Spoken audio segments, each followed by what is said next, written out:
Assalamualaikum warahmatullahi wabarakatuh. Di video kali ini saya akan mempresentasikan tentang ketahanan pangan di masa pandemi. Guna untuk memenuhi tugas dari mata kuliah ketahanan pangan, dosen pengampu Fevi Nudiana Widayanti, SPMP, Fakultas Pertanian, Prodi Agribisnis Universitas Muhammadiyah, Jember. Ketahanan pangan. Ketahanan pangan adalah ketersediaan pangan dan kemampuan seseorang untuk mengaksesnya. Sebuah rumah tangga dikatakan memiliki ketahanan pangan jika penghuninya tidak berada dalam kondisi kelaparan atau dihantui ancaman kelaparan. Ketahanan pangan merupakan ukuran kepentingan terhadap gangguan pada masa depan atau ketidakadaan suplai pangan penting akibat berbagai faktor seperti kekeringan, kelangkaan bahan bakar, ketidakstabilan ekonomi, dan sebagainya. Ketersediaan pangan berhubungan dengan suplai pangan melalui produksi, distribusi, dan pertukaran. Produksi pangan ditentukan oleh berbagai jenis faktor, termasuk kepemilikan lahan dan penggunaannya, jenis dan manajemen tanah, pemilihan, pemuliaan dan manajemen tanah pertanian, pemuliaan dan manajemen hewan ternak, dan pemanenan. Produksi tanaman pertanian dapat dipengaruhi oleh perubahan temperatur dan curah hujan, pemanfaatan lahan, air, dan energi untuk menumbuhkan bahan pangan seringkali berkompetisi dengan kebutuhan lain. Pemanfaatan lahan untuk pertanian dapat berubah menjadi pemukiman atau hilang akibat desertifikasi, salinisasi, dan erosi tanah karena praktik pertanian yang tidak lestari. Akses terhadap bahan pangan mengacu kepada kemampuan pembeli dan besarnya alokasi bahan pangan, juga faktor selera pada suatu individu dan rumah tangga. PBB menyatakan bahwa penyebab kelaparan dan malagizi seringkali bukan disebabkan oleh kelangkaan bahan pangan, namun ketidakmampuan mengakses bahan pangan karena kemiskinan membatasi akses terhadap bahan pangan, dan juga peningkatan kerentanan suatu individu atau rumah tangga terhadap harga bahan pangan.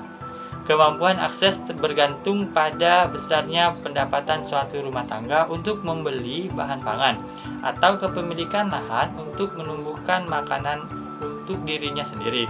Rumah tangga dengan sumber daya yang cukup dapat mengatasi ketidakstabilan panen dan kelangkaan pangan setempat, serta mampu mempertahankan akses kepada bahan pangan. Terdapat dua perbedaan mengenai akses kepada bahan pangan. Satu, akses langsung, yaitu rumah tangga memproduksi bahan pangan sendiri. Dua, akses ekonomi, yaitu rumah tangga membeli bahan pangan yang diproduksi di tempat lain.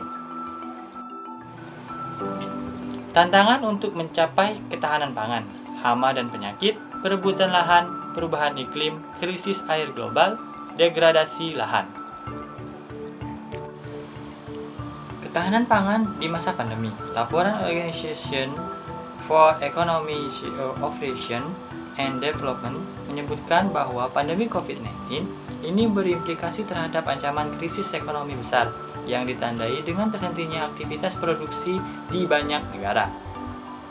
Jatuhnya tingkat konsumsi masyarakat, hilangnya kepercayaan konsumen, dan jatuhnya bursa saham yang pada akhirnya mengarah kepada ketidakpastian. Prediksi IMF terhadap perekonomian global yaitu pertumbuhan ekonomi dunia turun hingga 3%. Terburuk setelah krisis Malaysia, The Great Recession 1930-an. Dan ekonomi negara-negara berkembang tumbuh minus 2,2%.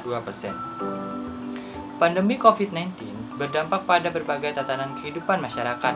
Pada masa pandemi, kebijakan PSBB terhadap potensi kelangkaan bahan pangan di perkotaan dan kelebihan produksi di pedesaan.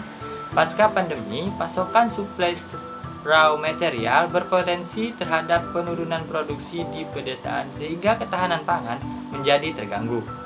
Dalam laporan Early Warning (EWI) Action Report on Food Security and Agriculture, FAO memberikan peringatan tentang potensi krisis pangan sebagai dampak dari pandemi COVID-19. Upaya untuk meningkatkan ketahanan pangan di masa pandemi. Pertama, peningkatan kapasitas produksi. Kementerian mengajak pelaku pertanian melaksanakan percepatan tanam padi musim tanam 2020 seluas 6,1 juta hektar. Pengembangan lahan rawa di Provinsi Kalimantan Tengah 164.598 hektar, termasuk intensifikasi lahan rawa 85,456 hektar dan ekstensifikasi lahan pertanian 79.142 hektar. Kedua, diverifikasi pangan lokal. Kementerian akan mengembangkan diversifikasi pangan lokal berbasis kearifan lokal yang berfokus pada satu komoditas utama. Ketiga, penguatan cadangan dan sistem logistik pangan dengan cara penguatan cadangan beras ke pemerintah provinsi CBPP, kemudian penguatan cadangan beras pemerintah kota atau kabupaten. Keempat, pengembangan pertanian modern.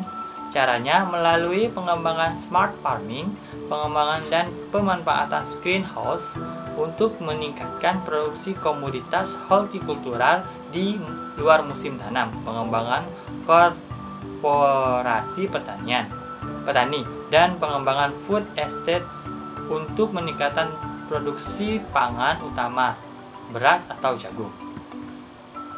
Kementerian juga mempunyai agenda yang bersifat jangka pendek, menengah, dan panjang dalam menghadapi pandemi COVID-19. Untuk jangka pendek, agenda SOS atau emergency diantaranya dengan menjaga stabilitas harga pangan dan membangun si pangan lokal, membantu ketersediaan pangan di daerah defisit, antisipasi kekeringan, menjaga semangat kerja pertanian melalui bantuan Saprodi dan Alsintan, mendorong family farming, membantu kelancaran distribusi pangan, meningkatkan ekspor pertanian, menguatkan kostra tani. Sementara agenda jangka panjang atau permanen dilakukan antara lain dengan mendorong peningkatan produksi 7% per tahun dan menurunkan kehilangan hasil atau loss menjadi 5%. Itu saja materi yang saya sampaikan tentang ketahanan pangan pada masa pandemi. Lebih dari kurang saya mohon maaf. Jangan lupa like, share, and subscribe. Terima kasih. Wassalamualaikum warahmatullahi wabarakatuh.